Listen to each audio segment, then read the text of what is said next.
반갑습니다. 더 반가운 것 같아요. 예, 코로나가 참 가까이 와 있는 것 같습니다. 예, 벌써 2년이 거의 넘어가는데요. 지금까지는 별로 담담하게 생각을 했거든요. 우리의 삶 자체가 주님의 그 섭리 안에 있고 주권 안에 있기 때문에 걸리는 것도 주님의 뜻이고 안 걸린 것도 주님의 뜻이다. 그런 생각을 가지고 있었기 때문에 담담하게 되었습니다. 그런다 할지라도 나 하나에 걸린 거는 문제가 안 되지만 그 걸린 것이 다른 사람에게 영향이 주기 때문에 또 해야 할 것을 하는 그런 생각을 가지고 정부에서 하는 방책을 계속 순종해왔고 그렇게 따라왔습니다. 근데 수요일 날 극히 내 생애 내돈거에 다니면서 그렇게 적은 인원이 참석한 거 처음 봤어요. 수요일 날, 전번주 수요일 날. 오늘 주일도 마찬가지입니다. 이렇게 적은 무리가 모여보는 것은 그 처음인 것 같아요. 몇십 년 만에.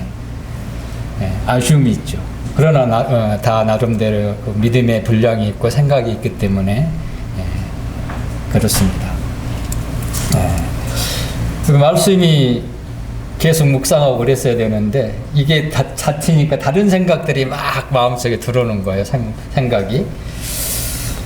그렇습니다. 아침에 이제 식당 저쪽에 쉼터에 가서 커피를 마시려고 오는데 모니터에 여호와를 인하여 기뻐하는 것이 나의 힘이다. 그런 구절이 떠 있더라고요. 오늘 말씀 저게 제목인데 그랬더니 우리 현무경제가 서통한 게 있나 봐요. 그러더라고요. 또 예배 시간에 그 말씀을 또 낭독하고 감사를 하더라고요.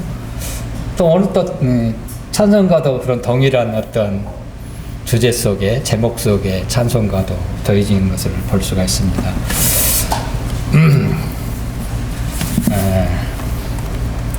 느헤미야서를 한번 펴기로 하겠습니다. 느헤미야 8장.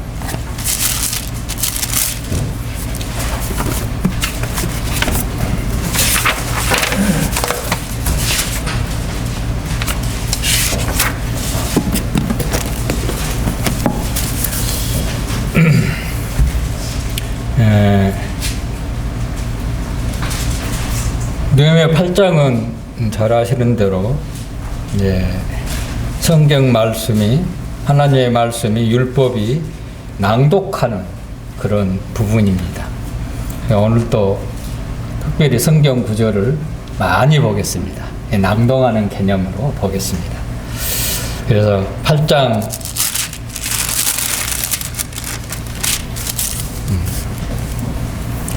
전장을 교독하도록 하겠습니다. 그냥 읽지만 마시고요. 귀를 기울이고 마음을 열어서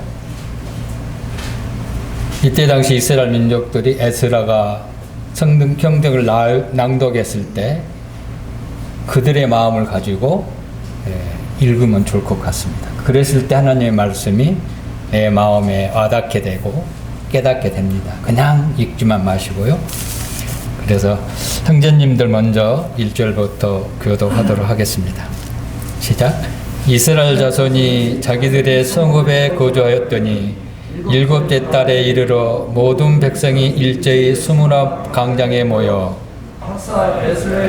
여호와께서 이스라엘에게 명령하신 모세의 율법책을 가져오기를 청하며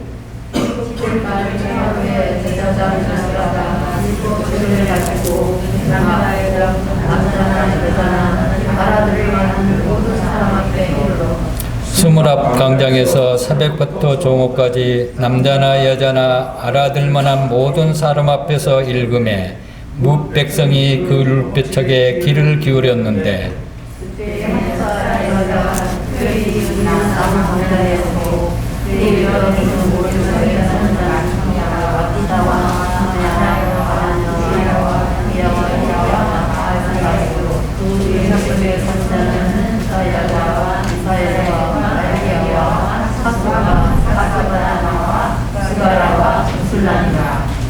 에스라가 모든 모든 백성 위에 서서 그들 목적에 책을 펴니 책을 펼 때 모든 백성이 일어서니라. 모든 백성이 손을 들고 아멘 아멘 하고 응답하고 몸을 굽혀 얼굴을 땅에 대고 여호와께 경배하니라. 예수아와 바니와 세레바와 야민과 왁굽과 사부대와 호디야와 아세와 그리다와 아사레와 여사박과 하난과 블라야와 레이 사람들은 백성들 사이에 서 있는 동안 그들에게 율법을 깨닫게 하였는데 하나님의 율법을 강구하고 그 뜻을 해석하여 백성에게 나눠가는 것을 다 깨닫게 하니 백성이 율법의 말씀을 듣고 다 우는지라. 총독 느헤미야가 제사장 겸 학사 에스라와 백성들을 가르치는 네 사람들이 모든 백성에 이르기를 오늘 너희 하는 여호와의 성일이니 슬퍼하지 말고 울지 말라 하고 느헤미야가 그들에게 이르기를 너희는 가서 살찐 것을 먹고 단 것을 마시되 준비하지 못한 자에게는 나누어라. 이날은 우리에게 성일이니 임심하지 말라. 여호와로 인하여 기뻐하는 것이 너희의 힘이라 하고 네 사람들도 모든 백성을 청숙하게 하여 이르기를 어른은 성일이니 마땅히 조용하고 근심하지 말라 하니 모든 백성이 곧 가서 먹으며 나누어 주고 그에게 주고 하니 이는 그들이 그 일과 들려준 말을 알게 하리라. 그 이튿날 무 백성의 족장들과 제사장들과 네 사람들이 율법의 말씀을 밝히 알고자 하여 학사 에스라에게 모여서 율법의 기록된 말을 먼저 여호와께서 모세를 명하여 너희에게 이스라엘 자손은 율법된 말에 통하여 말하리라 하고 또 일러스되 모든 성읍과 예루살렘에 공포하여 이르기를 나는 산에 가서 갈람나무 가지와 들감람나무 가지와 정료나무 가지와 기타 무성한 나무 가지를 가져다가 기록한 바를 따라 초막을 지으라 하는지라. 백성들이 이를 받아서 나무가지를 가져다가 혹은 지붕 위에 혹은 들 아래 혹은 하나님의 전들에 혹은 숨은 광장에 혹은 에브라임 광장에 초막을 짓되 사로잡혔다가 돌아온 백성이 다 초막을 짓고 그 안에서 거하니 눈의 아들 요아스와 때로부터 그날까지 이스라엘 자손이 이같이 행한 일이 없으므로 이에 크게 기뻐하며 에스라는 첫날부터 끝날까지 날마다 하나님의 율법책을 낭독하고 우리가 이제 동안 절기를 지키고 여덟째 날의 규례를 따라 성회를 열었느니라. 네, 감사합니다. 예, 요 느헤미야 8장 이 말씀이 주어지는 그 배경이 이 배경을 잘 알아야 이 말씀 안에 있는 것들을 잘 깨닫을 수 있고 또 마음에 와닿습니다. 그냥 막연하게 이걸 보면은 무슨 말인고 그렇게 생각할 수도 있어요. 특별히 이 10절에서 이스라엘 민족들에게 위로하고 격려하고 하나님의 놀라운 그런 힘이 되시는 그분을 말씀하시면서 이스라엘 민족들에게 큰 기쁨을 주었던 그런 말씀입니다. 이 세대는 힘이 참 어렵잖아요. 당장 아침에 일어난 일을 보면은 정상적으로 시간 활용, 마음이 흐트러지고 또 그런 부분이 일어나잖아요. 이게 뭐 어떻든 인위적인 것이잖아요. 그런 부분을 보면서 참 그럼에도 불구하고 우리는 이렇게 다시 모여서 또 하나님께 예배하는 그 힘이 사실상 주님으로 도는 것입니다. 주님이 아니면 여기 있을 이유가 전혀 없잖아요. 그게 우리의 힘이죠, 사실은. 그래서 여기 보면은 이 느헤미야, 에스더, 느헤미야는 이스라엘 포로로 그 포로 기간 동안에 또 포로 생활 이후에 다시 고토로 돌아와서 그런 과정들이 기록된 책이 에스더, 느헤미야, 다음 에스라서입니다. 그래서 에스라서에는 성전이 회복되는 그런 기록이 나와 있습니다. 성전이 회복되고 또 예배가 회복되는 그런 부분이 에스라에서에 기록되어 있습니다. 느헤미야에서는 성벽에 관련된 거잖아요. 실제적인 일상생활에서 하나님께 섬기는 일하는 그런 장면이 기록되어 있어요. 그러면서 그 성벽이 이루어질 때 실제적인 그들의 그 사역에서 매일매일 삶 속에서 하나님의 임재를 자기들 삶 속에 끌어왔어요. 그걸 잊어버리고 있다가 하나님께 살아계심을 실질적으로 자기 삶 속에 끌어들여서 그 일을 진행한 것을 사실상 목도를 했어요. 그래서 경험하게 됐고 그런 부분이 있습니다. 그래서 이스라엘 민족들이 바벨론으로 포로로 끌려가잖아요. 그래서 3번에 걸쳐서 이제 고토로 돌아오게 되는데요. 1차 기한이 스룹바벨에 의해서 기한이 되잖아요. 그때가 BC 538년 아니면 537년경입니다. 그래서 516년에 성전이 완성됩니다. 이때가 70년입니다. 성전 완성까지 딱 70년이 걸립니다. 그로부터 80년 후에 에스라가 2차 기한을 합니다. 엄청난 시간이 지났죠. 80년. 성전이 완성되고 80년이라는 세월이 흘렀어요. 또 에스라는 잘 아시는 대로 율법책에 능통한 학사였습니다. 그분이 와서 이스라엘 백성들에게 영적인 각성을 예쳤고 하나님을 선포 분명히 했을 거예요. 또 성전 완성을 통해서 하나님 예배하는 것이 회복됐습니다. 그리고 80년이 지났어요. 그래서 에스라가 예루살렘에 귀환했던 연수가 458년입니다. 그냥 추정치겠죠. 정확한 거는 아니겠죠. 그러나 성경 성전이 완성된 것은 정확한 연수인 것 같아요. 뭐 고고 학자들이 다 해서 얘기한 거니까 맞겠죠. 그로부터 13년 후에 느헤미야가 예루살렘에 3차로 귀환하게 됩니다. 잘 아시는 대로 느헤미야는 성벽을 건축하기 위해서 왔던 하나님의 부름을 입었던 분입니다. 그래서 성전이 그해 약 52일 만에 성벽이 완성됩니다. 그 과정에서 이제 완성된 이후에 이 말씀이 주어졌다는 거예요. 자, 그러면 성벽이 쌓아가는 그런 것을 또 한번 봐야 되겠잖아요, 우리가. 그게 이제 몇 장에 기록되어 있나요? 한번 넘어가 볼까요? 3장. 3장에 이제 성벽이 쌓아져가는 일하는 모습이 3장에 기록되어 있습니다. 이거는 뭐 간단하게 보고 넘어가겠습니다. 그래서 하나님께서 특별히 이건 사실 불가능 같은 일이었습니다. 아이러니하게 약 90년 동안 성전은 완성됐지만 성벽은 여전히 허물어져 있었다는 거예요.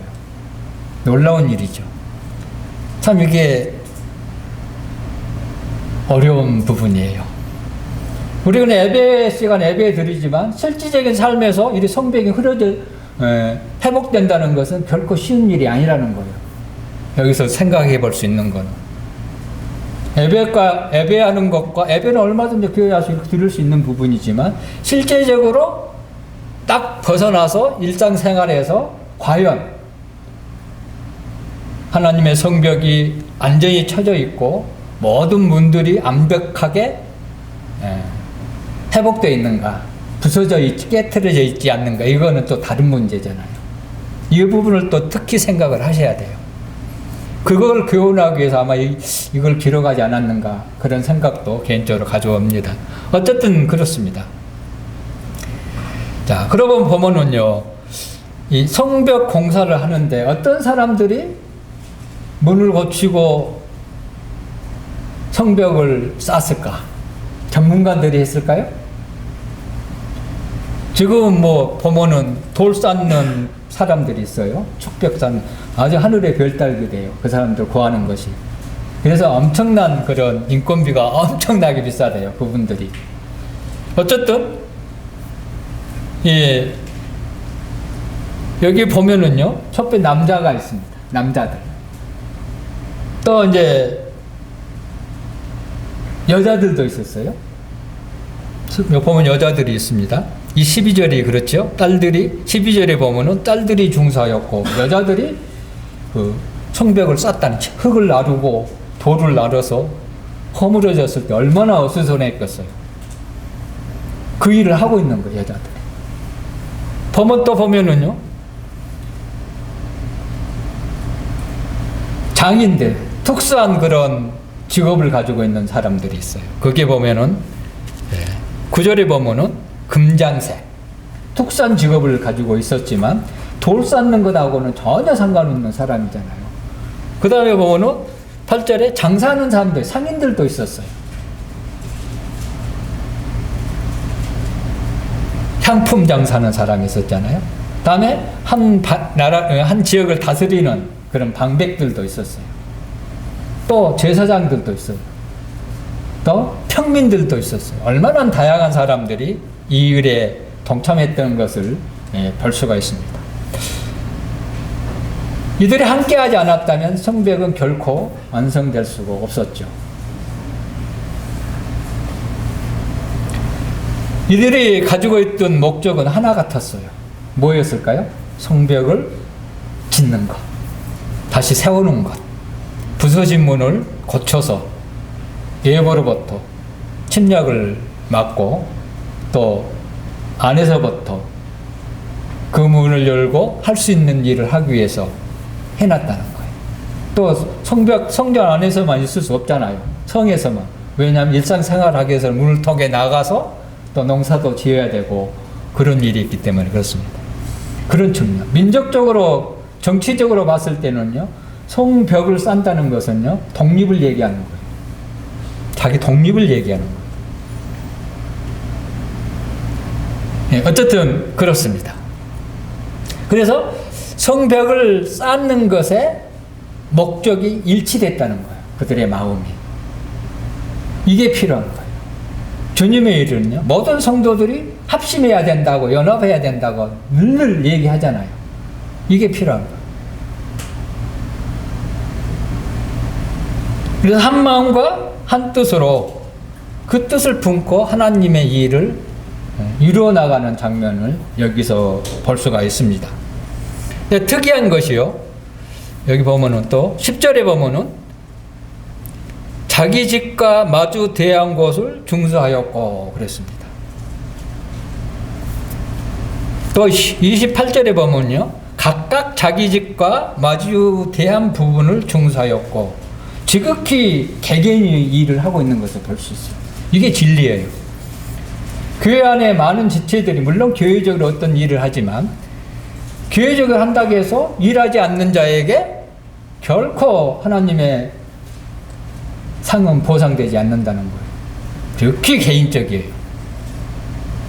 묻어가려고 하나님의 뜻은 결코 묻어가지 않습니다. 그래서 이렇게 아주 정밀하게 세세히 이 일에 대해서 사람들이 어떤 일을 했는가를 기록해 놓고 있는 거예요. 우리의 삶도 동일하게 하나님께서 실제적으로 지금 기록하고 있는 거예요. 이렇게 기록한 것처럼. 우리 잘 아시잖아요. 고린도전서 3장에 우리 공력을 시험할 때 각각 개개인에 대한 공력을 실험하잖아요. 어떤 단체를 통해서 실험한 게 아니고요. 그렇습니다. 그리고 각기 행한 대로 하나님께서 갚으시다는 이 진리를 잘 알고 있습니다. 실제적으로 여기서 기록해 놓은 거예요. 또 일들을 다 했는데 또 여기 보면은요, 5절에 보면은 귀족들은 그들의 주인들의 공사를 분담하지 아니하였다. 예, 농땡이 친 사람도 있었어요. 일에 상관이 없는 사람들, 나는 상관없는 사람이야. 이런 사람들도 있었다는 거예요. 그런가 하면은요, 4절 볼까요? 여기 보면 다음은 학고스의 손자 우리의 아들 무네못이 중사였고, 이 무네못이라는 사람이 등장합니다. 여기서 이 사람은 어문을 건축했던 사람이에요. 근데 쭉 넘어가면요,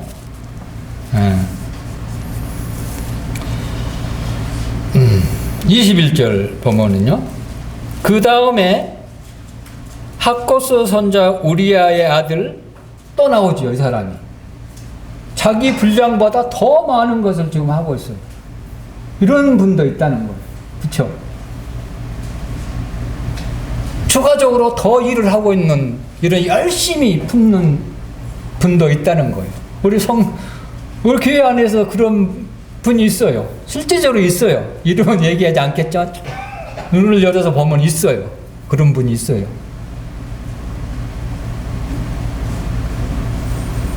이 한 사람뿐이 아니죠. 5절에 보면은 두고아 사람들이 나옵니다. 5절에 두고아 사람. 이 사람들이 동일하게 어문을 건축했지만 27절에 보면은 그 다음은 두고아 사람이 한 부분을 중사하여 내민 큰 망대와 마주대한 곳에로부터 오벨 성벽까지 이르렀느니라. 이 두고아 사람도 한 곳을 일해놓고 다른 곳에 가서 또 일하고 있는 모습을 볼 수가 있습니다. 20절에 보면은요, 힘써 중수했다, 이런 표현이 나옵니다. 여기서 얘기했지만 여기 사실상 여기에 기록된 모든 이들이 힘써 일을 하고 있었어요.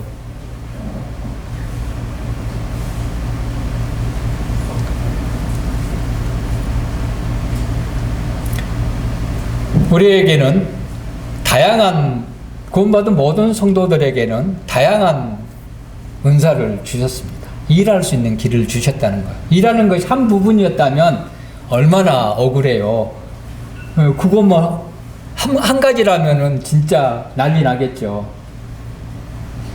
그러나 다양하게 주신 것이 얼마나 감사한지 몰라요. 내가 할 수 있는 일이 있기 때문에 그렇다는 거예요.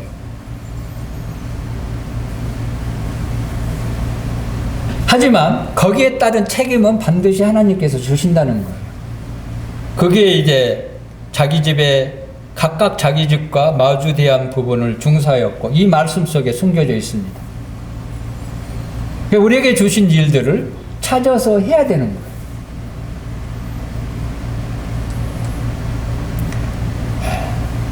이게 이제 이렇게 해서 놀랍게도요,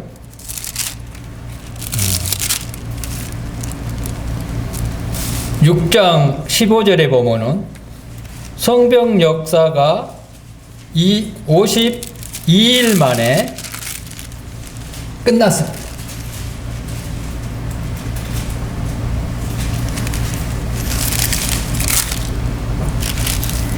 그 방대한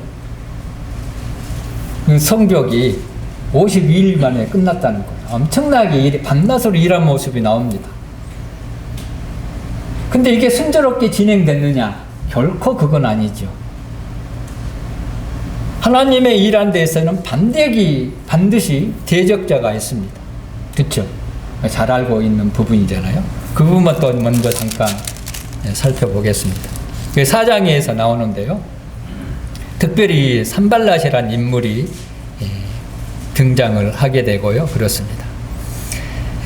이 산발랏이 이제 성벽을 중수한다고 하니까 이렇게 이제 얘기한 부분이 1절부터 3절까지 더비아가 나오는데요. 3절까지입니다. 제가 읽어드리겠습니다.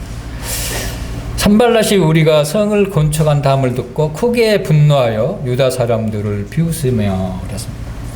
왜 성벽을, 그래서 이들은 뭐 유다 백성이 아니죠. 다른 외부에서 와서 90년 동안 정착하고 살고 있었던 무리들이에요.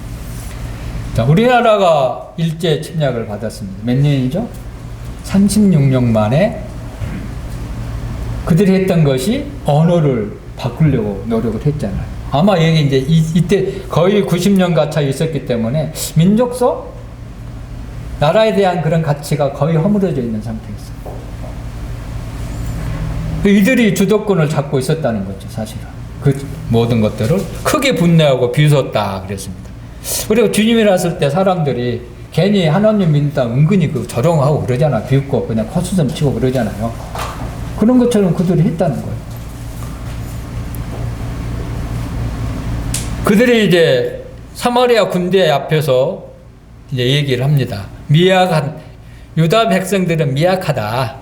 그 미약한 사람들이 뭘 할 수 있느냐? 스스로 경고하려느냐? 제사를 드리려느냐? 하루에 일을 마쳤다가 불탄 돌을 흙덩미에서 다시 일으켜려는가? 그러니까 성벽이 다 불타버리고 잿더미가 되어 있는 상태에서 뭘 할 수 있느냐 그 말이잖아요. 니네들 뭐 힘이 있는 사람이냐? 여태 가만히 있다가 왜 이제 와서 그러느냐? 그런 의미잖아요. 그건 불가능한 일이다. 어리석은 일 하지 마라. 이런 오조로 자극하는 모습을 볼 수가 있습니다. 이것도 보면은요, 실제적으로 교회 안에서 어떤 일을 할 때 일어나고 있는 일은 외부적으로도 일어나고 내부적으로도 일어납니다. 좀 코로나는 외부적으로 못 모이게 자꾸 제재를 했잖아요, 처음에는. 그 외부적으로 일어나지 않아요. 내부적으로 이게 일어날 수 있어요. 뭐 누구를 판단한 게 아니고, 예를 들어서 제가 감염됐다면 이 자리에 있을 수 없잖아요. 또 막 없는 거예요. 그래서 너는 코로나부터 자유해요. 걸려도 좋고 안 걸려도 좋고 상관이 없는 사람이지만, 왜냐하면 어차피 우리는 성도들은 교회로 모여야 되잖아요. 그건 나로 말미암아 엄청난 영향을 끼친다는 거예요. 그렇잖아요. 오늘 아침에 당장 영향이 끼치게 됐잖아요. 이것 때문에 사실상 방역을 하게 되고, 뭐 맞기 싫은 이거 뭡니까? 갑자기 예방주사도 맞는 거. 그 사실상 맞고 싶은 사람이 뭐가 있어요? 시간도 가야지. 또 뭐 아프다 가지. 그런 부작용이 있는 거 생각나는데 맞고 싶지 않아요, 사실상. 뭐 나 지금 멀쩡한데 뭐하러 맞느냐. 그런 생각을 품을 수 있어요. 그러나 나름 만에 하나 다른 사람들의 영향을 끼치기 때문에 하는 거예요. 네, 그런 부분. 어쨌든 그렇습니다. 근데 이제 3절에는요, 이제 그들을 어떤 놈이 약간 저주하는 그런 내용입니다. 그쵸? 신약에 와서는 이건 있을 수 없는 것이 있죠. 이때 당시에는 율법은 눈에는 눈, 이에는 눈, 이에는 이, 그렇게 그냥 율법 시대는 그랬어요. 그게 마태복음에 나오죠. 그러나, 그걸 하면서 주님께서 사랑하라는 말로 이어가는 것을 볼 수가 있습니다. 이때 시대는 이게 가능했어요. 구약에 보면은요, 이게 왜 이렇게 했을까? 그런 생각을 품을 수 있거든요. 왜 원수를 우리는 원수를 사랑한 걸로 배웠잖아요. 신약은 그렇게 얘기하잖아요. 구약은 원수를 대저가 그냥 뭐 할 것처럼 여기처럼 얘기하고 있는 거거든요. 그런 부분. 그렇습니다. 이게 이제 첫 번째 그들에게 오는 것이었고요. 그래서 이제, 그랬을 때 6절에 보면은 이제 한 반절 정도 지어졌어요. 10m라면 5m 정도 이제 완성되어 있는 상태거든요. 그랬을 때 또 이제 이 산발락과 도비아가 다른 전략을 씁니다. 8절에 보면은 그들이 깨하기를 예루살렘으로 가서 치고, 이제 못하게 친다는 것은 전쟁을 얘기하는 거예요. 대적, 안전이 그냥 한다는 그런 의미잖아요. 열안하게 하자 하기로 그랬습니다. 또 이제 더 강력한, 전에는 말로만 했습니다. 실제적으로 공격하는 그런 것을 가지고 있었어요. 그랬을 때 이제 여기 보면 우리가는 느헤미야, 에스라, 또 여기 일하고 있는 모든 사람들을 지칭하고 있습니다. 그들이 가장 먼저 했던 것이 하나님께 기도했다. 그렇게 했습니다. 기도만 하고 끝났나요? 파수꾼을 도웠고 죄하러 그 일을 위해서 대적하러 전쟁하다 또 쳐들어오니까 파수꾼을 두고 방비하는데 이게 실제적인 우리 믿음의 삶에 영적 삶에 필요한 신앙의 균형 잡힌 삶을 자세를 볼 수가 있습니다. 우리는 기도만 하고 안 할 때가 많이 있어요. 실제적으로. 예를 들어서 코로나 때문에 이슈가 된 코로나에 대해서 나를 감염이 안 되게 하나님께 기도를 합니다. 그걸로 끝내서는 안 된다는 거예요. 내가 할 수 있는 것을 해야 되는 거예요. 그랬을 때 하나님 기도의 응답이 오는 거예요. 기도만 해서 외형적으로 하면 끝나면 안 되는 거예요. 이들이 그랬거든요. 우리는 기도만 하면 하나님께 해주겠지. 이게 진정한 믿음이 아니다는 거예요. 내가 할 수 있는 걸 해야 되는 거예요. 자, 예를 들어서 주님의 뜻은 모든 사람이 구원에 이르기를 원하시는 것이잖아요. 또 주님이 죽으신 이유는 모든 사람을 구원하기 위해서 하는 것이 주님의 뜻이잖아요. 그러면 저 사람을 위해서 기도합니다. 주님의 뜻이니까 구원이 있을 수 있습니다. 물론 기도할 수 있어요. 당연히 그렇고 기도해야 되겠죠. 그러나 그 기도만 하고 실질적으로 말씀을 전하지 않으면 그게 그 기도가 온전한 기도가 실질적으로 역사로 응답으로 나타나겠습니까? 아니잖아요. 이게 균형이 잡혀 있어야 된다는 거예요. 두 가지가. 그래 기도를 하고 내가 할 수 있는 그 일에 대해서 내가 할 수 있는 것은 실질적으로 순종해야 된다는 거예요. 이들은 이것을 지금 해보고 있는 거예요. 전에는 없었지만.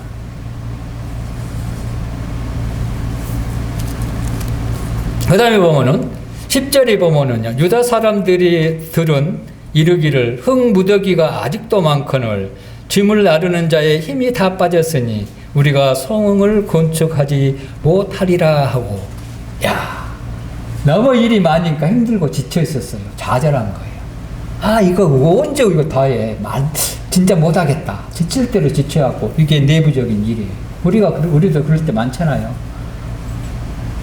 교회 안에 이루는 일이 있어요. 실제적으로.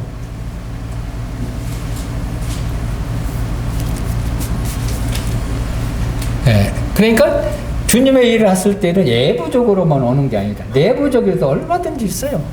우리가 뭔 일을 할 때 물론 긍정적인 의미에서 그거는 좀 미루자. 그럴 때도 있죠. 물론 그럴 수도 있어요. 그러나 실제적으로 이렇게 그것들이 영적인 일에 실제적으로 힘을 빠지게 하는 그런 일이 될 수 있다는 거예요. 예, 그랬을 때 이제 13절이 보면은요. 내가 성벽 뒤에 이제 그들이 대적하러 온다고 하니까 이제 뭘 하냐면요. 쌀 준비를 갖추는 거예요. 이게 13절입니다. 네, 군사를 몰고 쳐들어오면은 성벽도 안성돼 있지 않고 문도 아직 덜 달았는데 무방비 상태가 돼버리잖아요. 더 어려워지니까 이제 할 수 있는 것을 하는 거예요. 기도를 하고. 자, 우리가 할 수 있는 게 칼과 창과 활을 가지고 서 있게 하고 이제 파수하는 전쟁 준비를 하고 있는 모습을 볼 수가 있습니다. 우리도 전쟁 준비해야 돼요. 대적이 오는데 마귀는 계속해서 끊임없이 우리를 공격해 오잖아요. 가만히 있을 때는 공격 안 하지만 일을 했을 때 공격 오는 것을 경험하잖아요. 그를 대적할 수 있는 것이 필요한 것이죠. 싸울 준비를 해야 되는 것이죠. 가장 우리의 병기는 내 스스로의 어떤 힘이 되는 게 아니죠. 뭘로? 우리의 병기 뭐가 돼야 되나요?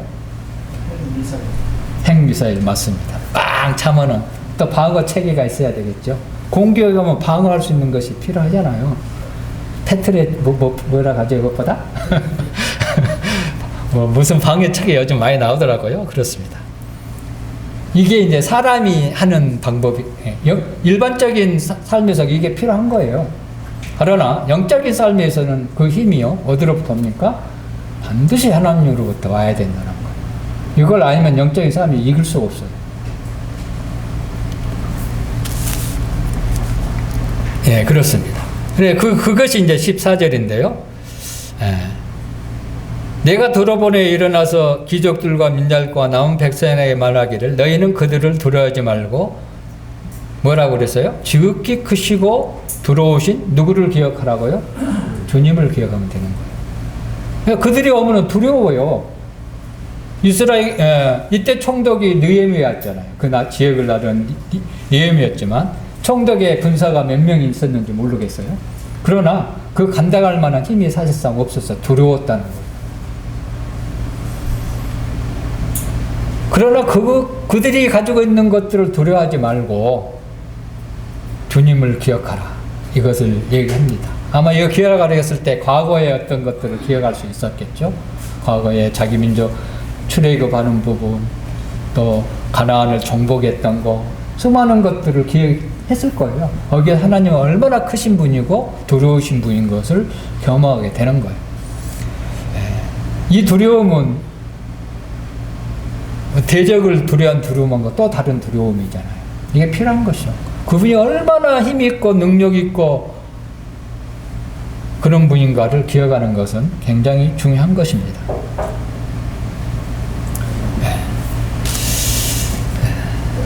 그래서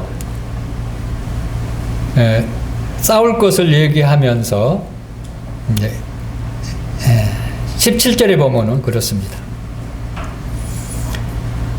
건축하는 자와 짐을 나르는 자는 각각 한 손으로 일을 하며 한 손으로 병기에 들었다. 일과 싸움의 병기가 같이 가지고 있는 것을 볼 수가 있습니다. 그리고 이들은요, 기도하고 또 뭐 했나요? 실제적으로 일하는 데 일을 하게 되고 또 병기를 잡고 싸울 병기를 잡고 일하고 있는 모습을 볼 수가 있습니다. 또 20절에 보면은요, 어디든지 나팔 소리를 나거든 그리로 모여서, 이게 나팔 소리, 나팔 소리는 일반적으로 성경은 하나님의 말씀을 의미하고 있는데요, 또 다양한 의미도 있습니다. 이스라엘 민족들이 출애굽 이후에 광야를 진행할 때 이 나팔 소리에 따라서 모든 것이 정해졌어요. 특별히 이 나팔 소리는요, 이스라엘 민족들에게 모이는 신호, 또 전쟁할 때, 또 앞으로 나아갈 때 알리는 이 나팔로 신호했던 것을 보면 민수기에 보면 기록되어 있습니다. 어쨌든 이 나팔 소리는 듣거든 이리로 모여서 그랬습니다. 지금도 여전히 주님께서 이 땅에 오실 때 천사장과 나팔 소리로 친히 공중에 나타나서 우리를 끌어올리시잖아요. 나팔 소리는 모인다는 개념이, 끌어모은다는 개념이 아주 성경에 많이 기록되어 있습니다. 우리는 지금 주일 모이는 거, 정기적인 집회, 이거는 여기에서 이제 특별한 어떤 날을 정해놓고 모일 것을 얘기하고 있습니다. 그리고 나팔 소리가 나면은 다 모여야 했어요. 그런 것처럼 우리에게도 특별한 날이 정해져 있죠. 주일, 수요일, 금요일. 이거는 보이지 않는 약속이잖아요. 성도들과의 약속이고, 교회 안의 약속이고, 하나님과의 약속입니다. 이거. 정기적인 모임들은 약속이에요. 이거가 동일한 의미가 있습니다. 나팔 소리를 부른다는 건 위험신호잖아요. 적이 쳐들어오니까 모여서 우리는 힘써 싸워야 된다, 그런 의미잖아요. 근데 이걸 무시한 사람은 실질적으로 전쟁이 일어나면 가장 먼저 피해를 입을 사람이 되는 거예요. 영적인 삶에 그렇습니다.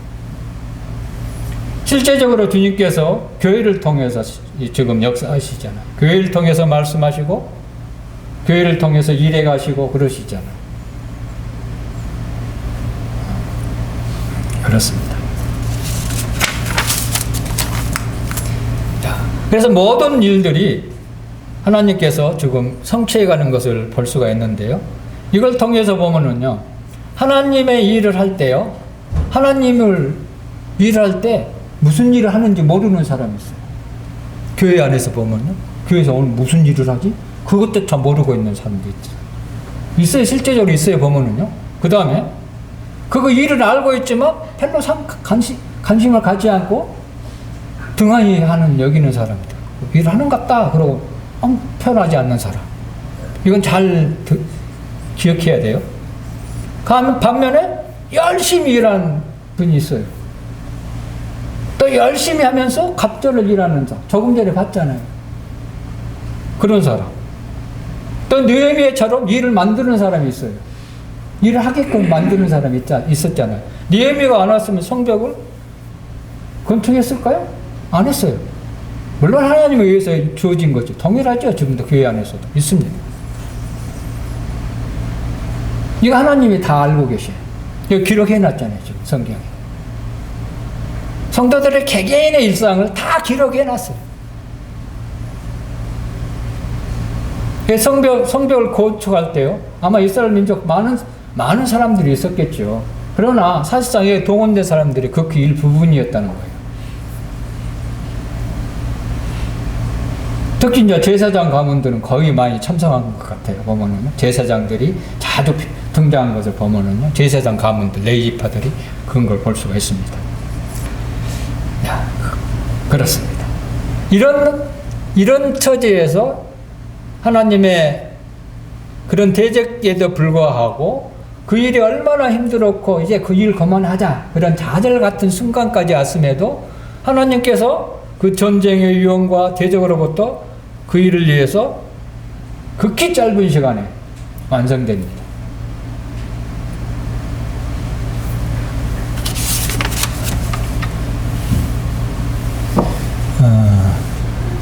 538에다가 516을 빼면 얼마 됐죠? 22년인가요? 그쵸? 성전은요, 22년 만에 완성됩니다. 성전 건물 하나 짓는데. 그것과 성벽과 비교할 수 있어요? 일량을? 비교할 수 없는 거예요, 사실은. 근데 52일 만에 그 일을 해냈다는 거예요. 엄청난 일이잖아요. 이것을 그들이 친히 목도했어요. 이 시대는 하나님의 말씀을 사실상 모르는 세대였어요. 90년이라는 세월이 지났기 때문에 어떠면 언어까지 바꿨을는지도 몰라요. 그래서 자기 말을 잊어버리고 자기 글씨도 잊어버릴 수도 있는 시간이에요. 지금처럼 하나님의 말씀이 소유하고 싶으면 가지고 있는 시대도 아니었어요. 성경이 거의 없는 그런 시대였어요. 특별한 사람만 가지고 있는 그런 시대였어요. 선지자들이 하나님의 말씀을 읽어주지 않으면요, 실제적으로 하나님의 말씀을 들을 수 있는 그런 시대가 아니었다는 거예요. 이걸 감안하셔야 돼요. 그래서 이거를 이제 경험하게 되는 거예요. 계속해서 아마 에스라가 지금까지는 등장 안 하지만 이 성벽을 하면서 에스라가 분명히 그 일에 같이 했을 거예요. 근데 여기서 이제 8장부터는 에스라가 등장합니다. 이 8장 이후는 대부분 에스라가 가지고 그 일을 하고 있거든요. 그래서 이 8장이 이때 이제 안성하고 이제 안정되고 그런 가운데 완성됐을 때 얼마나 기뻤겠어요. 이제 예적으로부터 보호할 수도 있고 영적인 어떤 각성이 일어나고 회복돼. 그들 기뻐했다 그런 표현을 썼잖아요. 6장에 52일 만에 완성하고 그들이 기뻐하는 그런 모습을 볼 수 있었잖아요. 그런 가운데 이제 8장이 주어졌다는 거예요. 이제 8장으로 이제 넘어가겠습니다.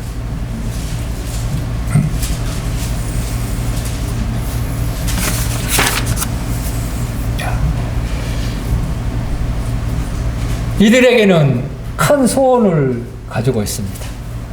그 소원이 여기에 기록되어 있었어요. 우리에게 소원은 뭡니까? 나의 소원은 주님 나라 빨리 가는 것. 아멘입니까? 모르겠어요.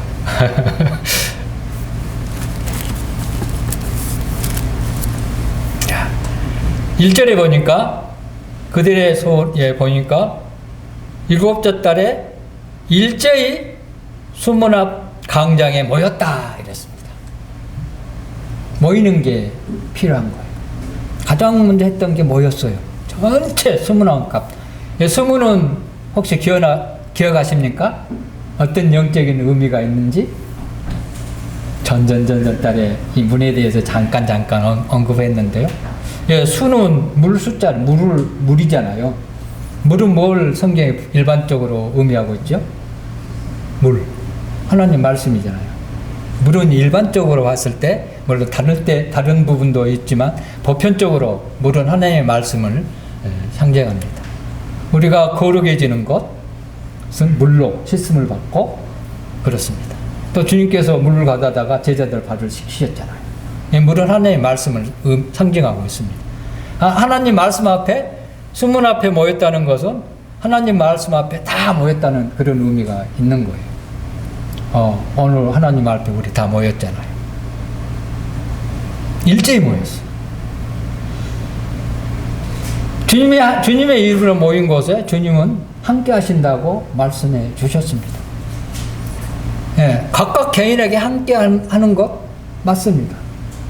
그러나 주의 이름으로 모인 그곳에도 하나님의 임재가 있다는 거예요. 그걸 통해서 일을 하시는 거예요.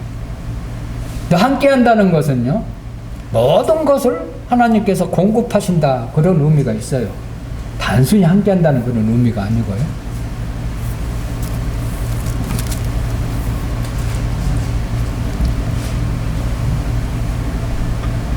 그렇습니다. 그래서 우리는 모이기에 힘써야 되는 거예요. 예, 여기서 모이지 않는 사람들은요, 하나님의 말씀에 대해서 경험을 못하게 됩니다. 여기 모인 사람들은 놀라운 것들을 나중에 이제 경험하게 되는데요. 계속 보면 나오게 되겠죠. 자, 하나님 앞에 나아갔을 때,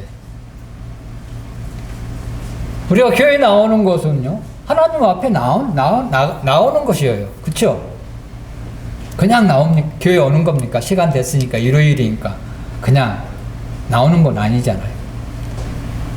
교회 나온다, 나는 좀 오늘 하나님 앞에 간다. 하나님 앞에 나가는다. 이런 마음을 가지고 와야 된다는 거예요. 이들은 그런 마음을 지금 회복하고 있는 그런 소원을 가지고 지금 모여 있다는 거예요. 그게 이제 대변하는 것이 뭐냐면은 3절에 2절에 보면은 알아들을 만한 사람들. 이거예요. 그래, 소원이 있는 사람들이 하나님의 말씀을 듣고자 준비되어 있는 사람들이라는 거. 알아들을 만한 사람들. 하나님의 말씀이 증거돼도요, 듣는 어떤 사람은 그렇구나 하는 사람이 있는 거, 근데 이게 뭐지? 그렇게 또 무덤덤하게 받은 사람이 있잖아요. 아무 생각 없이 받는 사람들. 물론 우리 중에 지금도 혹시 있을 수도 있어요. 저 형제 뭔 소리 하고 있는 거야? 알아들을 만한 사람들에게 하나님께서 주신다는, 길을 열어주신다는 거예요. 이게 굉장히 중요한 부분이에요. 성경을 수십 번, 수백 번 통독해도요, 실제적으로요, 알아들을 마음이 준비되어 있지 않으면 다 감춰버려요. 수많은 교파 사람들 있잖아요. 그쵸? 복음이 수없이 전해져요. 성경 잘 알아요, 그들도. 근데 그들의 마음 속에는 알아들을 만한 마음이 없기 때문에 구원 못 받은 거예요. 영적인 삶에서 동일한 거예요. 지금 우리의 삶 속에서 단만 구원뿐만 아니라 우리 영적인 삶에서도. 참 특이한 거 보면은요, 8장에 잘 보세요. 마지막, 모세의 율법책을 가져오라. 스스로 지금 요구하고 있어요. 가져오라고. 자, 이들이 각성했던 이유가 느헤미야에 의해서, 느헤미야는 총독이자 또 성벽을 공사를 한 총책임자였잖아요. 그렇죠? 또 하나님의 말씀을 학사 에스라, 그러니까 에루살렘에 도착한 지 13년이라는 세월이 흘렀다는 거예요. 13년 동안 에스라가 가만히 있었겠냐 이거죠. 하나님의 특별한 선지자인데 계속 하나님의 말씀을 증거했겠죠. 그런데도 그들이 반응하지 않았어요. 그러나 이들이 이 공사를 통해서 하나님의 어떠하심을 경험한 거예요. 실제적으로. 그랬을 때 이들의 마음에, 이제 주 하나님 앞에 모여야 되겠다. 하나님의 말씀을 들어야 되겠다. 청했다는 거예요. 인간적으로 봤을 때는 에스라의 말을, 또 총독인 느헤미야의 말을 청정 오락해서 우리한테 얘기 좀 해주십시오. 어떤 의미에서 맞는 말이지만 그거 아니라는 것이죠. 우리는 사람을 추정할 필요가 없어. 많은 사람들이 따졌죠. 누구 말씀, 더 자세히 얘기하면 누구 분별이 맞는 거야. 그게 아니죠. 성경에서 찾아야 된다는 거예요. 이들은 성경을 가져오라. 성경을 좀 읽어달라. 실제적으로 좀 알게. 베레아 사람들이 그랬잖아요. 사도행전에 보면은 성경에 그런가요? 사도행전이 그 유명한 사도 바울이 그 말씀을 전했는데도 성경이 그런가요? 그랬잖아요. 그리고 성경 낭독은 굉장히 다른 중요한 거예요. 실제적으로. 근데 요즘은 사람을 쫓아 얼마나 많이 모입니까? 교회. 우리 모임에서 그러잖아요. 그러니까 분별이 잘못됐는 대로 사람을 쫓아 많은 사람이 모이는 곳으로 가는 거. 그런 것을 거기에 대해서 이제 한 건 아니지만 그런 부분을 여기서 또 생각할 수 있습니다. 그래서 이게 나의 예침이 돼야 되는 거야. 실제적으로. 성경을 좀 가져와라. 이게 사실상 필요한 거야. 계속 필요한 거예요. 보면은 8장 마지막 부분에 가면은 잠깐 보면은요. 에스라가 18절에 보면은요. 에스라가 첫날부터 끝날까지 날마다 그런 표현을 썼습니다. 날마다 가져오기를 요청했던 것 같아요. 하나님 말씀을 계속 듣고 싶다. 계속 그렇습니다. 그런 부분. 그래서 우리 이런 마음이 필요한 거예요. 그건 날마다 들어야 돼요. 날마다 스스로 성경을 펴야 돼요. 강요에 의해서가 아닌 실제적으로 그래야 되는 겁니다. 여기서 말씀해 주고 그렇습니다. 조금 전에 얘기했듯이 알아들 만한 사람이 앞에서 성경이 읽었다는 것은요. 뭐 알아듣지 못한 사람들에게 사실상 낭독이 됩니다. 그러나 알아들 만한 사람들에게 읽었다는 것은 그들이 하나님의 말씀을 깨달았다. 그런 의미가 주어지는 거예요. 그들의 이제 특징이 귀를 기울였다는 거예요. 하나님의 말씀이 성경이 낭독되면 귀를 기울인 게 필요해야 돼요. 어떤 형제가 얘기할 때는 그 형제 뭐 시덥잖아. 딱 막는 경우. 이건 사람을 쫓아가는 거예요. 누가 됐든 간에 성경의 말씀을 얘기하면 귀를 기울이는 자세가 필요한 거예요. 그런 자에게 하나님 은혜가 임하는 거예요. 귀를 막지 마세요. 정말로. 귀를 연다는 것은 하나님의 말씀이 얘기되면 그 말씀이 실제적으로 순종하는 것이 필요한 거예요. 지금까지 이렇게 배웠는데 내 생각은 이런데 이게 아니에요. 성경이 그러하면 그러한 거예요. 우리 목사님은 이렇게 얘기했는데 그게 아니라는 거예요. 그건 사람을 쫓아가는 거죠. 우리의 모든 주권은 어디로부터 옵니까? 하나님으로부터 오잖아요. 사람이 우리를 구원해 주셨습니까? 아니잖아요. 하나님께서 주셨잖아요. 우리를 누가 하늘나라로 인도하십니까? 사람이 해줍니까? 아니에요. 하나님께 하신 거예요. 물론 교회 인도자를 존경하고 또 그럴 필요성이 있겠죠. 순종하고. 그러나 그것이 하나님의 말씀이었을 때 가능하다는 거예요. 이게 필요한 거예요. 그럼 벌써버려야 돼요. 하나님 앞에는 순수해야 돼요. 말씀 앞에서는. 그렇습니다. 여기까지만 하고요.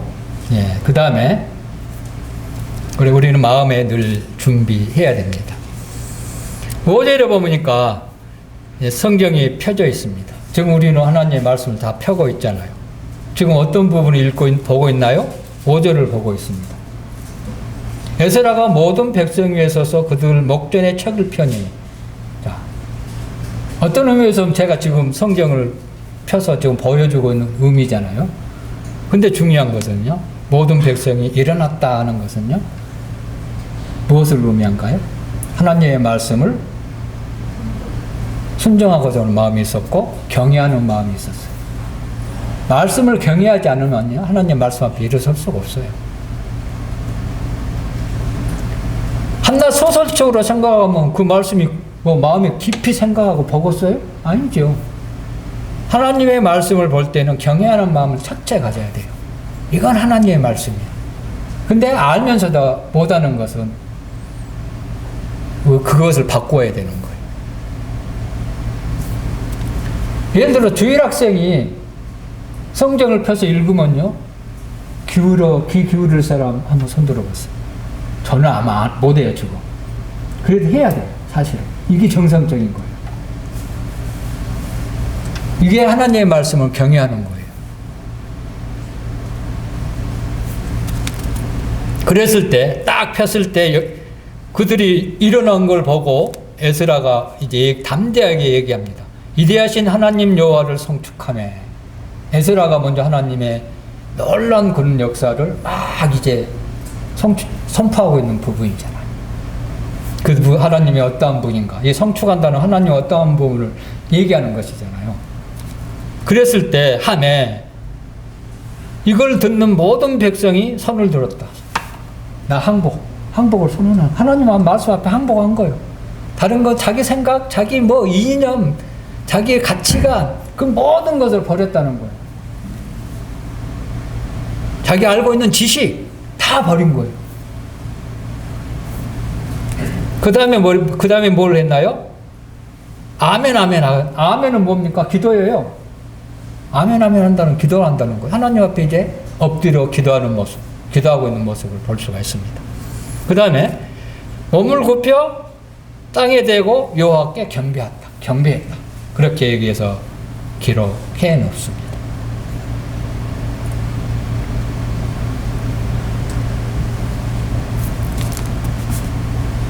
그랬을 때 이제 이런 마음을 가진 자들에게 어떤 결과가 일어나느냐, 그것들이 이제 8절 이후에 쭉 기록해 있는데, 첫 번째로 일어났던 일이 그런 자들에게 이제 하나님의 말씀을 낭독하게 되고, 8절에 보면 그 뜻을 해석하여 백성들에게 낭독하는 것을 다 깨닫게 했다. 그래서 깨달았다는 거예요. 사실 이 말은요, 거기 이 말씀을 서서 아멘 아멘하고 하나님을 경배한 자들은요, 율법책에 기록된 하나님의 말씀을 깨달았다는 거예요. 그런 의미가 여기 있습니다. 그렇습니다. 그러면서 이제 백성이 율법의 말씀을 듣고 다 우는지라. 울었다. 슬픔이잖아요. 우는 거 슬픔. 왜 울었을까요? 자기의 삶을 돌이켜 본 거예요. 또 자기 조상들이 어떻게 하나님을 해서 바벨론으로 끌려와서 70년 만에 돌아왔지만 그 90년 동안 흐르면서 여전히 그분을 섬기지 않는 그런 부분 아마 생겼을 거예요.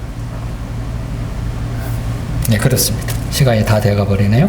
그렇습니다. 그랬을 때 느헤미야가 또 그들에게 얘기합니다. 너희는 가서 살찐 것을 먹고 단 것을 마시되 준비 못한 자들에게 나누어 줘라.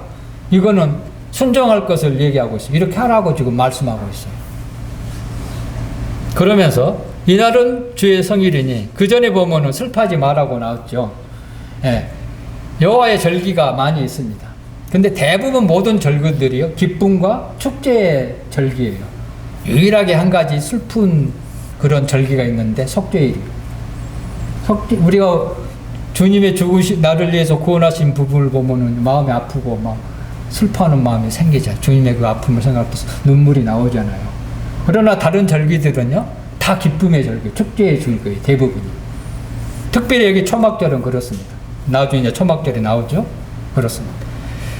그러면서 이렇게 얘기하면서 그렇습니다. 이날은 네 슬픔에 지금 잠겨 있는 날이 아니다. 자, 성벽이 완성되고 하나님의 놀라운 것을 하나님께 주셨는데 왜 슬퍼하느냐? 기뻐하라는 거예요. 기뻐하는 거예요. 이날은 주의 성일이니 근심하지 말라. 여호와를 인하여 기뻐하는 것이 너희 힘이다. 그렇습니다. 하박국 선지자 그런 표현을 쓰죠. 기쁨과 힘은요, 늘 같이 따르고 있어요. 시편 18편에 아침에 조금 전에 찬송한 것처럼 나의 힘이 되신 여호와여, 내가 주님을 사랑하고 기뻐하나이다. 그 다음에 나의 반석, 산성, 도우시는 거, 힘의 의미가 시편 18절에 다 기록되어 있어요. 거기 자세히 보세요. 주님의 힘이 왜 힘인가? 주님의 나의 반석이 되시니까 그분이 힘이 되는 거예요. 나의 피난처가 하나님이시니까, 하나님이 힘이 없다면 나는 피난처가 되겠어요? 아니죠. 근데 중요한 것은 하나님을 인해서 내가 기뻐했을 때 실제적으로 나에게 힘으로 완다는 거예요. 하박국 선지자가 예언권에 서가 없고 모아가나에 소출이 없고 그래도 나의 구원의 하나님으로 말미암아 뭐라고 했어요? 기뻐한다. 그러니까 코로나에 걸려도 기뻐, 안 걸려도 기뻐. 어떤 의미에서는 그렇다는 거예요. 이게 힘이 되는 거예요. 그랬을 때 평안하니 자유롭게 또 할 수 있는 거예요. 우리의 죽음은요, 생사권은 누가 가지고 있나요? 특별히 성도들에게는 우리의 죽음은 하나님의 주권에 필히 달려요. 일반 사람들은 일반적인 어떤 상황에서 죽음을 이루지만 보편적으로 성도들은 주님의 섭리 안에 우리의 생명이 달려있는 거예요. 왜? 우리의 생명은 주님께서 사신받았잖아요. 주님이 가지고 있는 거예요. 그래서 코로나 걸려서 죽는 것도 하나님의 뜻이에요. 걸리는 것도 안 걸리는 것도 하나님의 뜻이라는 거예요. 그러나 아까도 얘기했듯이 그러나 왜? 다른 사람을 위해서 조심해야 되는 거예요. 예방하고 그러는 거예요. 그렇습니다. 어쨌든 그렇습니다. 그래서 이 기뻐하는 것이 참 우리가 내적인 것을 통해서 기뻐할 수 있습니다. 또 외적인 것을 통해서도 기뻐하잖아요. 좋은 것 보면 기뻐하잖아요. 아, 멋있다면서 마음이 좋아지지만 외적인 것이 내적인 기쁨으로 이루어진대요. 이 진정한 기쁨은요, 하나님으로 인해서 오는 거예요. 그렇죠? 내가 하나님을 위해서 기뻐했을 때 하나님께서는 그 일을 통해서 기뻐하시는 거예요. 이게 힘의 원동력이 되는 겁니다. 내가 무조건 다른 것을 통해서 기뻐한다고 힘이 되는 게 아니고요. 하나님으로 말미암아 기뻐하는 거예요. 이게 중요한 거예요. 그랬을 때 하나님은 기뻐하시죠. 주님께서 왜 교회 중에 거하기를 원하실까요? 성도들의 그 삶을 통해서 자신의 기쁨을 누리는 거예요. 주님은 반대로. 우리는 주님을 통해서 나가 기쁨을 누리지만 주님은 나를 통해서 기쁨을 누리신다는 거예요. 그 기뻐하기 때문에 막 주는 거예요. 자식들이 이쁜 짓 하려면 막 주고 싶잖아요.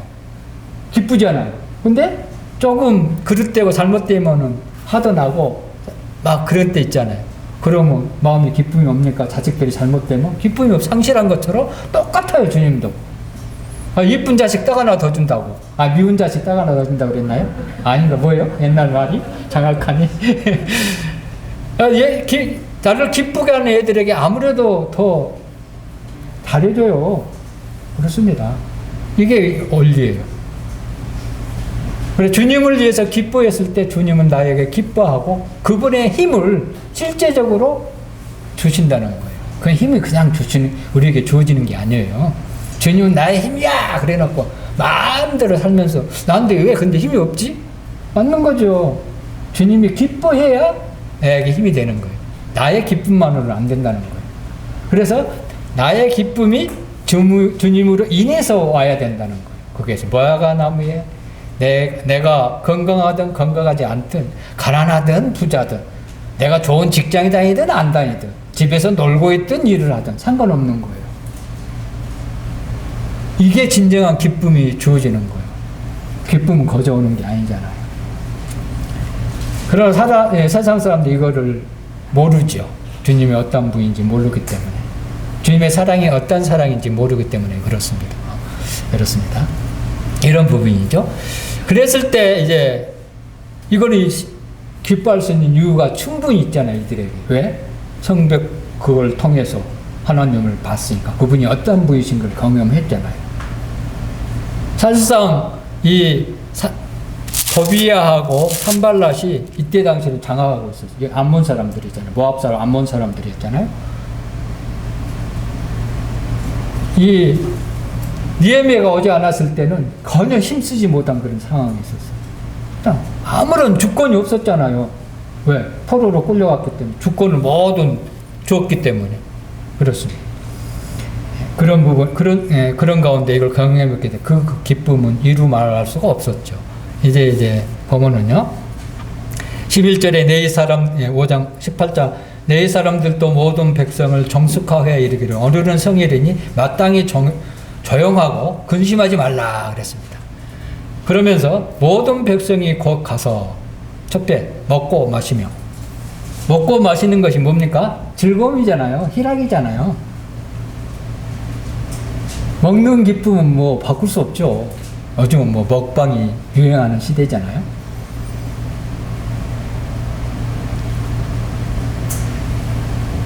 그 다음에 필요한 것이 먹고 마시는 것은 희락입니다. 성령의 열매예요.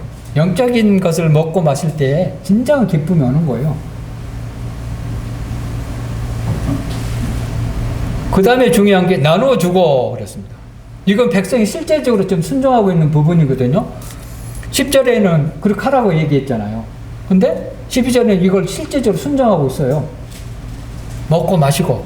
이거 먹고 뭐 당신이 음식일까요? 아니요. 하나님의 말씀을 먹고 마시는 부분이에요.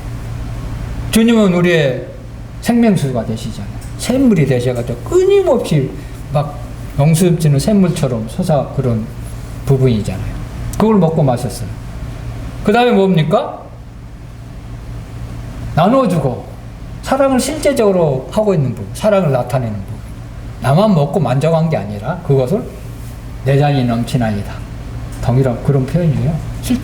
정말 내가 기뻤을 때 받은 사람이 나눠줄 수 있는 거예요. 그 다음에 즐거워하며 이는 그들이 읽어준 말을 밝게 한다. 순종했을 때 실제적으로 그 말을 의미하고 경험했을 때 그 말이 말해주는 그 메시지를 안다는 거예요. 그 말로 그런 부분을 얘기하고 있습니다. 또 한 가지 시간이 없기 때문에 17절 보겠습니다. 이들이 이제 했던 것이 초막절을 지키는 부분입니다. 14절 쭉 보면 그 전부터 17절 보겠습니다. 사로잡혔다가 더러운 회중이 다 초막을 짓고, 여기 보면은 사로잡혀갔다가 베발론의 포로 끌려갔다가 왔던 사람들을 지칭하고 있거든요. 그들이 뭘 했습니까? 초막을 짓고. 얼마나 번거로워요. 산에 가서 나무를 짓고, 요즘은 뭐 캠핑이 유행한다 하지만 옛날처럼 캠핑하라면 또 못해요. 어린 시대 때 캠핑하러 가면. 그러나 요즘 뭐 차박도 하고 그러잖아요. 캠핑이 차박이에요, 사실은요. 모든 부대시설을 다 갖추고 있잖아요. 네. 그렇습니다. 그러나 이들이 이제 번거로운 그인데도 하고 있어요. 중요한 거 보세요. 그 안에 거하니 눈의 아들 여호수아 때부터. 그럼 여호수아 때는 가나안을 정복했던 시기잖아요. 지금까지 초막절을 지켰다겠나요, 여기를? 없죠. 이걸 해보겠어요. 엄청난 사실이에요. 그들이 얼마나 영적 각성이 일어난 것을 볼 수가 있습니다. 초막절은 나중에 여호와 일곱절기 한번 보세요. 어떤 무엇을 의미하는 건지. 여러 가지 의미가 있지만 첫째는 보면은 농사를 짓고 소출했을 때 이 초막절이 시작되거든요. 거두어들인다는 그런 것을 기쁨으로 축제하는 그런 분위기인데, 또 이스라엘 민족을 고토에 돌아와서 모였을 때 그 기쁨을 누리는 것. 최종적으로 천년왕국 때 그들이 온전한 기쁨을 누리겠죠. 이게 초막절의 의미입니다. 영적으로. 우리한테 적용시킨 거 금방 적용시킬 수 있어요. 개인적인 것의 부분에서 이걸 이제 해보가는 것을 볼 수가 있습니다. 이 기간이 어느 정도 된지 아십니까? 약 1000년. 1000년만 이 초막절을 온전하게 지켜주고 있는 거예요. 한번 봤어요. 성경이 읽어진에 보면은요, 정확한 900 몇 년 정도 된 것 같더라고요. 거기 보니까 계산해 봤더니 약 1000년 가까이 된 것 같더라고요. 놀라운 일이죠. 여호수아 때도, 그 유명한 다윗 때도, 솔로몬 때도 안 지켰어요. 이걸 안 했어요. 뭐 개인적으로 뭐 할 수도 있었겠지만 민족적으로 이렇게 전체가 했던 것은 없다는 거예요. 시간이 짧네요. 네, 그렇습니다. 그래서 힘인데, 이 힘은요, 어원을 보면은요, 완전한 장소, 또 나의 방편, 나의 보호자, 그런 의미가 있고요. 어원을 보면은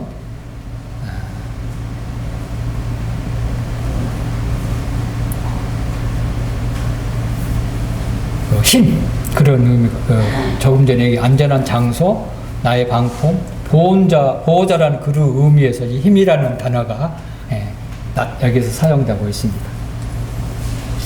그래서 사람이 만든 인위적인 어떤 장소가, 안전한 장소는 있을 수 없어요. 그렇죠?